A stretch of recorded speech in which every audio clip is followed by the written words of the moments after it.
But I want hope. The Giant fan has hope. I've had nothing. You have had nothing as a Jet fan. Our hope was Aaron Rodgers. And then 4 plays in, we lost all of it. And then a year later, they were 2-1, and we're thinking, okay, we're finally going to get the season that we were promised for years.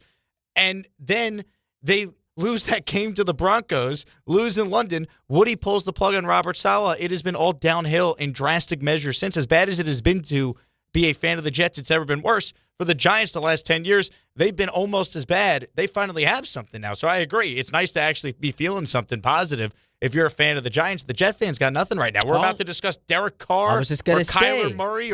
We have Derek Carr. Hope. Choose your mid. Here's the hope. A guy who retired, let's just trade for him and hope he can save Aaron Glenn's job. That sounds like a good plan. Derek Carr? Come on. Anytime you could get a guy who wasn't very good the last time he played and is notoriously injured, and you have to give up something, might not be a lot, but you got to give up something to get him, you just got to do it. Got to do it. You have to do it. Yeah. Listen, I know, and I try to pride myself on whenever I present a problem, I want to give you a solution for said problem. I'm drawing dead here because I can tell you I've got no interest in Kyler Murray.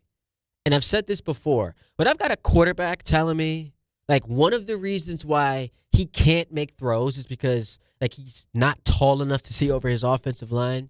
That doesn't sound like a quarterback I want on my team. But, like, I don't think Mac Jones is going to be available. Because, like, if you're Kyle Shanahan, why are you trading Mac Jones knowing that Brock Purdy's got a little bit of an injury history? You have to overpay. And Mac has shown that in that system, as many other quarterbacks have, he can, dare I say, thrive. So just build in Brock Purdy's going to miss a couple of games next year. Mac's going to be able to come in and do the job. I'm not trading that guy unless, like, there's an overwhelming offer, which I can't imagine is going to happen for Mac Jones. Here's the problem the Jets have, Ty. Whether it be Mac Jones, Jameis Winston, Jacoby Brissett, we will discuss all the options out there to choose your mid, if you will. Right? Which mediocre option can the Jets acquire? The problem is a lot of the guys we're going to discuss are under contracts with their current teams. Yeah. And if you're the Jets and you have very little faith, at least I know you and I see Aaron Glenn the same way. We have very little faith in this head coach. Do you really want this regime to trade any sort of significant draft capital? Probably not a first, right, for any of those guys. But, let's say you want Mac Jones. Why would the Niners trade him? Exactly right. They're going to ask for a second-round pick. Do I really want to trade one of my 2 second-round picks this year for Mac Jones when I know I got 3 first-round picks in 2027? In all likelihood, no matter who the quarterback is, if your coaching is this bad, you're not going to win that many games, and you're going to be picking in the top 5 a year from now in a way better quarterback class. Like, I don't want to invest anything of significance in the quarterback this offseason because I have very little faith in the head coach. These guys are going to be sticking around. I'd rather just wait a year from now and pair up my head coach. Maybe it's Mike Tomlin. Maybe it's Shane Steichen, Kevin O'Connell, Sean McDermott, whoever. The Jets hopefully are one of the more attractive jobs. I love it. You got to believe. And we have 3 ones to get them that quarterback and build the team. I'd rather wait. I'm not trading premium assets for Mac Jones or giving up anything significant for Derek Carr or Jacoby Brissett. But this just reminds you of all the ways the Jets are dysfunctional. Because ideally, you would not have Aaron Glenn in a desperation, gotta save my job situation, because you either want him locked and tell him, listen, regardless of what, and this is not going to happen, but regardless of what happens this year, you're going to be our head coach in 2027, right? And so don't swing for the fences. Don't do something that is going to mortgage our future because you're good. Like we're locking you in. That's not going to happen. So like now the inverse of that is he has to make that move, that massive swing for the fences. And it's just not going to work. And if that blows up, he's out of a job. You've now lost draft capital, which means this vacancy is less attractive. All of it is a disaster. It's a nightmare situation. That's why, don't you just hope selfishly they sign like a Marcus Mariota or Kirk Cousins type where it just costs you money. It doesn't cost you any draft capital. And I don't know where you stand on drafting a quarterback. I do not want Ty Simpson at pick 16. No, absolutely thank you. Not. You're going to take a swing on a quarterback. The earliest you could do it is one of their 2 second-round picks. That's the earliest. Day 2. And that's it. Yeah.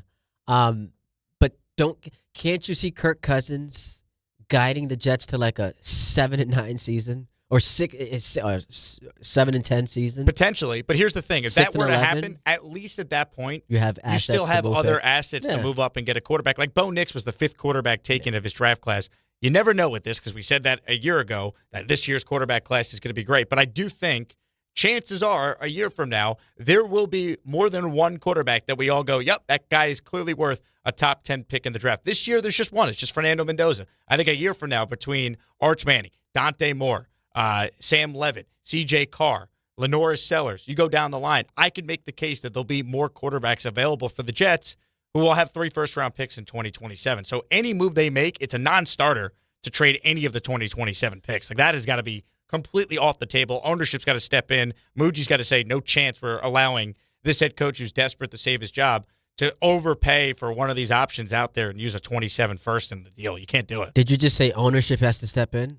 I mean, ownership should have stepped in at the end of the year and it made Aaron Glenn one and done, but they didn't. So now you got to operate under this premise that he's here. Well, clearly he's got other priorities like the player or organization grades that he just had to get rid of. Anytime you can get an F, rather than try and fix the problem, you have to bury the grade so no one can see them. Yeah. See, you know what that sounds like? Because he called the report card totally bogus and then just decided altogether, let's just get rid of this thing. It sounds like he's taking notes from one of his good buddies in politics. Let's go to Lennox in Atlantic City. What's up, Lennox? Atlantic City, Phil. Far from Lennox. Lennox? How you doing, boys? What's up? It says No. Atlantic City, Phil. We spoke before. Oh, okay. It says Lennox here. What's up, Atlantic City? Is Phil? your middle name Lennox? No, City is my first is Atlantic, then City, then Phil. Okay, got it. So your Great. name is Phil. Government name on the birth certificate, it's Phil. Correct. Okay. Thank you, Jake. Yes. Well, you guys basically got to where I was going because I only think that the big swing could be Malik Willis. Otherwise, I'm willing to punt. But Aaron Glenn doesn't have a season to give away. So what ultimately do you think would be done? Because is Aaron Glenn really dead man walking? Oh, absolutely. He's dead man walking if he doesn't win, at least in my mind, 7 games. So then he can't punt on this season. He has to get a quarterback now. Agreed, but there's different ways you can go about getting a quarterback. You could sign, let's say, Marcus Mariota or Kirk Cousins. That only costs you money. Trading a second-round pick for Mac Jones costs you draft equity, and it also costs you a commitment that he's the guy all year. All of a sudden, you're not taking a swing on day 2 or day 3 on a quarterback that could come in if Mac Jones is not playing well because you already made the decision to give up a second-round pick for Mac Jones. Like, the perfect bridge for the Jets would be Jameis Winston. I don't know what the Giants would want to move off of a really good backup who's a team guy and is there helping Jackson Dart learn the position. I don't know what that would cost. If it's a 5th-round pick for Jameis, I would do it in a second. I don't want to trade a 2 for anyone. I don't want to give big money to Malik Willis. I don't think that makes any sense. I don't want the Jets to make any sort of move where they're all in for the quarterback for this year, unless you're telling me But he pie in has the to sky. be. But that's the problem. Like the head coach is not thinking along the lines of let's just pass the baton over the next year and solve our quarterback issue like by being as conservative as possible. Do you think they trade a 2 for Mac Jones? I'm not saying that they would, but what I am saying is if Aaron Glenn has conviction in Mac Jones, I don't know this to be true, but let's just paint a picture where he has conviction. Mac Jones is the guy I need at quarterback. If it cost me a 2nd-round pick to get my guy at quarterback, it's worth it. We could disagree with that wholeheartedly, but if he believes that that's his best way to move forward with this team, he's got to do it. That's the because he problem. knows he can be out of a job. Of course. That's why I hope that if they're going to do any of these quarterback moves, like if it is Derek Carr, who I do think is a real possibility for this team, just connect the dots. I mean, their quarterback coach was his OC he had success with. Derek Carr's talked about on his podcast how him and Aaron Glenn are friends. They know each other. His brother was teammates with Glenn at the end of Glenn's career with the Houston Texans. Connect the dots. If it's Derek Carr, at least that's only like a 5th or a 6th-round pick maybe you give to New Orleans for the rights to then take on Derek Carr. Maybe it's not even that.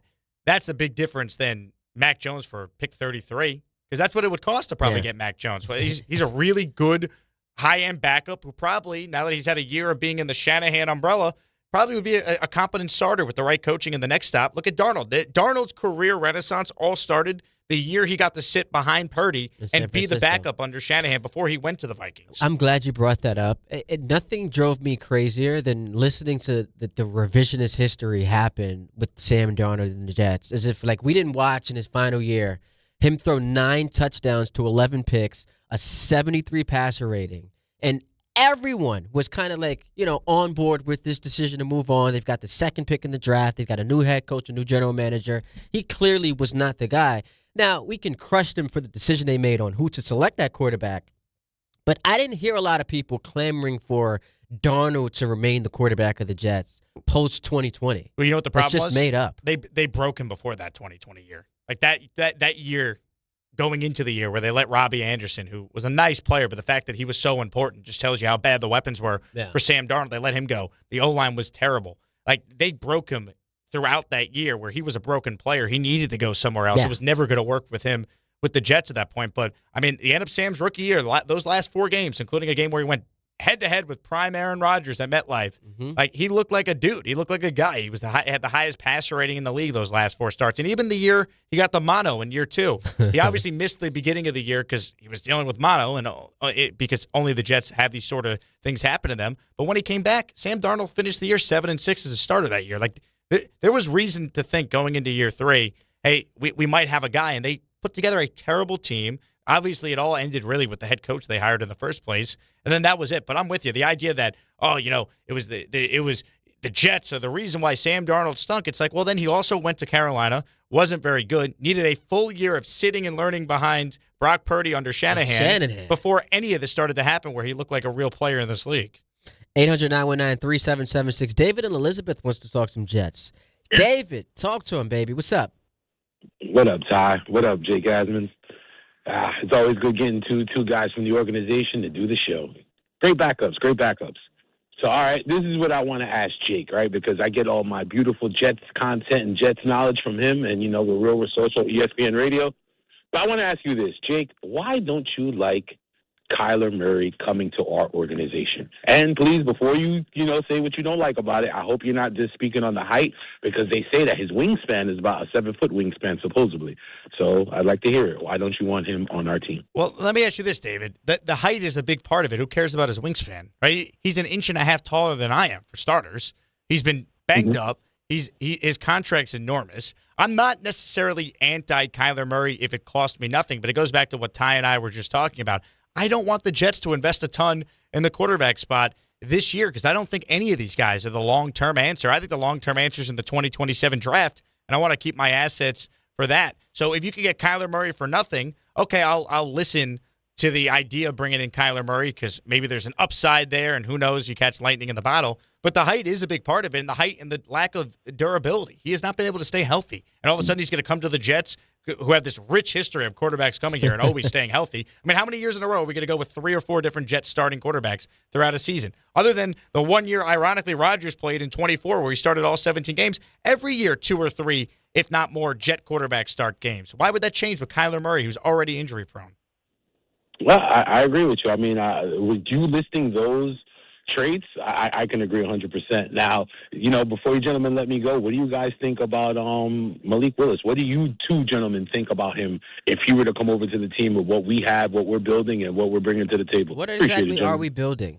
That's my question. And I think the Malik Willis hype train has reached such levels of insanity that's kind of comedic right now. Look, it'll be a fine signing, but I don't think that there's this untapped potential where it's like, man, could he be a franchise quarterback? I don't think that's what we have here. It's just because of the cupboard being so bare, he's just one of those guys who has kind of risen to the top. And look, could it work? Sure. I don't think it's going to necessarily net the most positive results. But again, there aren't many options out there. So I guess I would sign up for it, but I don't know that I go into it being all excited about it. I think the thing with Malik Willis that is wild to discuss is that he's projected to get more money than what they just gave Justin Fields. I've seen by some in free agency. Fields got $30 million guaranteed, $40 million total over 2 years. You know how many starts Malik Willis has made in his career? Total starts. 6, including this year. He has started one game. Now, he saw action in a couple of games because there was an injury to Jordan Love, and people in that primetime game, that Saturday night game in Chicago, awesome. He looked really good. Should have won the game. But I get weary when you have a guy who's in that system with great coaching and the players they have on that offense. I'd be a little wary. And again, if Miami doesn't seriously pursue Malik Willis, that'd be a red flag given the fact their GM and their head coach both come from Green Bay. And I think a sneaky spot for Willis, why wouldn't he go to the Arizona Cardinals? What's their plan at quarterback? Everyone's assuming Kyler's gone, Brissett's available in a trade. Well, do they know Malik Willis is coming there? So Matt LaFleur, or who coached them in Green Bay, his brother Mike, former Jet OC, is now the coach there. Same offensive system. Like I just don't think the Jets would even win a faceoff for Malik Willis unless they just wildly overpay, which, again, I'm not doing, knowing that I don't have any faith in the head coach, who I don't believe will win enough games to be here a year from now. But they do it, though. They might. And that's where Muji, if he has any sway over Glenn at this point, or Woody has to say, no. Let's not basically overinvest in a guy with 6 career starts after we tried this with Fields. I feel, and I know we got to hit a break, I feel conflicted about that last sentiment. Because all we've done for years is ask, it's the same thing Nick fans did with Dolan. Like, just stay out of the way. Like, hire the people to do their jobs and allow them to do that. So the idea that we're now going to say, hey, Woody, step in and stop Aaron Glenn from signing a quarterback who he thinks can help him win games, it just feels hypocritical. You wanted Aaron Glenn gone, though, right? No, yes, I did. So you're basically asking Woody to step in, and he didn't do it. Absolutely. But what I'm saying is, and I'm including myself in this, like we've become hypocrites because we want the owner to stay out of the way, but then when there's something happening that we don't exactly approve of. No, we lose faith in the people that the right. owner hired. Then you want the owner to step in and make changes. But also, he was never going to fire Glenn after 1 year. That was just never going to happen. It doesn't seem like there was any scenario where that was going to happen. And so, do I now want him to come in and stop Glenn from utilizing financial resources to get a quarterback who he thinks could help him win games? If it means giving $60 million so then just fire him. He should have been. At that point, just fire him. Right. Like, if you're not going to say, like, do what you want with the roster, just get rid of him. But doesn't there need to be some sort of checks and balance put in? Like, do what you want within reason. You can't just do whatever you want. Who's to determine reason? If I'm the head coach and we're talking football, which so you know nothing about. Glenn wants Malik Willis. What are you paying? Like, how much is too much to give to a guy with 6 career starts? Well, you said he's going. Reports indicate he's going to get more than. He might Fields, get more right? than Fields, who got $40 million. 30 of it guaranteed. You're going to get $40 million guaranteed. I'm not. I'm saying I'm not doing it. But just fundamentally, we do have to acknowledge there is a problem with us asking the owner to step out of the way. Mm-hmm. He does that, and then asking him to then come in and halt what Aaron Glenn's trying to do. What I need to know, and this is unclear, we know that Woody Johnson referred to Darren Muji, the GM, as Glenn's sidekick at the introductory presser. You watch the end of the season presser, you read body language, didn't exactly look like Muji was Glenn's sidekick. And in fact, if you ask any Jet fan, do you have more confidence in the GM or the coach after a year? They would say the GM. They'd say the GM did a good job with some of the trades in season. Yeah. Some of the draft picks don't look terrible. You give Glenn some credit for that, sure. But again, like I think people are way more confident in Muji. Are we sure they're still on equal footing? Are we sure? Could Muji say, hey, Woody, Glenn might want him, but he's also, you wanted Justin Fields. We can't let him don't let him con you into signing Malik Willis now on 6 career starts. That's not the right move. Or does Muji think that Malik Willis is a superstar too and they're all in on him? I don't know. I don't know how their structure is now set up at this point. Which, by the way, we do got to acknowledge too, the whole Woody stepping in, he already has. Like with the whole defensive coordinator situation. Yeah, he basically said, I'm paying you, Glenn, $12 million. You call the defense. We'll spend money on Frank Reich, not Wink Martindale and Frank Reich. What exactly do you do? It's like the scene in Office Space. I know Don LaGreca would love this reference. What exactly do you do? Like, what does Glenn do if he was not going to call plays on defense? He needed Wink. And we know that he wanted nothing to do with the offense because he told candidates he was searching for a, quote, head coach of the offense, which sounds a lot like Gase is the head coach of the offense and Greg Williams, the head coach of the defense. And we know how that went, Jet fan. So it just feels like we're on the Titanic. This thing is going to sink. And you hope that, some of the people like Garrett Wilson, Olu Fashanu, Armand Membu, they get lifeboats. And then whoever the next coach is in 2027 could work with the remaining pieces and some of the draft picks they would have coming to them. All right, what would you say you do here? Let's take a break. Hit y'all with an NFL binge. Anthony Pusick steps into the room, and we get to just kick our feet up and just kind of chill out because it's been a fiery first 90 minutes of the show. All we've been doing is arguing, and I love it Feels like I'm getting a little bit closer to you. That's what President's Day is all about. It's about Debating arguing. policy, sports talk policy, and covering the top presidents in New York sports. You remember Mike and Chris used to like rank their favorite presidents? You think we should do that today? Oh, yeah. Big Abe Is that a Lincoln good guy. Jacob, you think that's a good exercise for us? Let's just start ranking our Jacob's favorite a big presidents. Taft guy. He loved Taft. He has a bathtub. He used bath filter back in the day. And limit it to like the last 20 years of presidents. We just rank them. 20.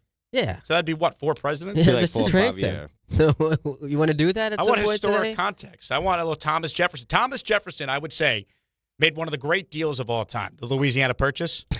I mean, think about it. Honestly, the Darren Muji trade of Sauce Gardner is the only thing comparable Rivaling to that? what Thomas Jefferson did purchasing the Louisiana Purchase. That's See, redundant. What he did with the Louisiana Purchase. There are too many different ways I can go here that would get me in trouble. So let's just hit a break and hit y'all with an NFL bench. When we get back,